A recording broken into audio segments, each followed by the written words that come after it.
للیانی کی سرزمین کے ابھرتے ہوئے ستارے رائے حسن نوید بھٹی ایڈوکیٹ نے للیانی کے لوگوں کے لیے بہت بڑے دوسرے سالانہ فلڈ لائٹ کرکٹ ایونٹ کا انعقاد کیا۔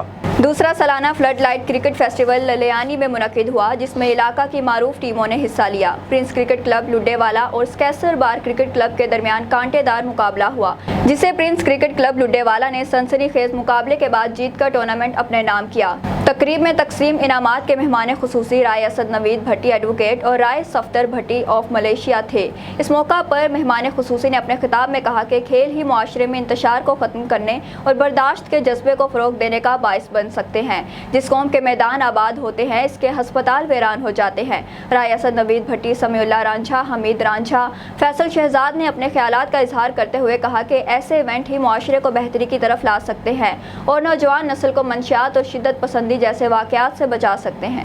اور آگے جن لڑکوں میں پوٹینشیل ہوگا، ابھی تک تو ہم صرف للیانی کی حد تک چاہتے ہیں کہ میرا اعلان ہے کہ جن لڑکوں میں پوٹینشیل ہوگا للیانی کے، وہ جدھر تک جانا چاہیں گے، ان کو فائنینشیل سپورٹ چاہیے ہوگی، کوئی اور سپورٹ چاہیے ہوگی، انشاءاللہ تعالیٰ میں حاضر ہوں۔ ہمارے اپنے سپر اسٹار ہیں، ہمارے کیپٹن ہیں آصف موجی، انہوں نے سکھایا ہوا ہے، ان کو ہم کھیلتے رہتے ہیں، اتنی پیس علاقے میں نہیں ہے، تو الحمدللہ ہمیں کانفیڈنس ہے ان کے ساتھ کھیل کے۔ سرکاری ادارے ہیں، پولیس، اسپیشل برانچ، اسی صاحب تمام نے ہمارے ساتھ بہت کوآپریٹ کیا، بڑا تعاون کیا۔ پولیس کا ہمارے ساتھ تعاون رہا، ہمیں کسی قسم کا مسئلہ درپیش نہیں ہوا۔ ہمارا ٹورنامنٹ بالکل پرامن طریقے سے اپنی اختتامی مراحل میں داخل ہے۔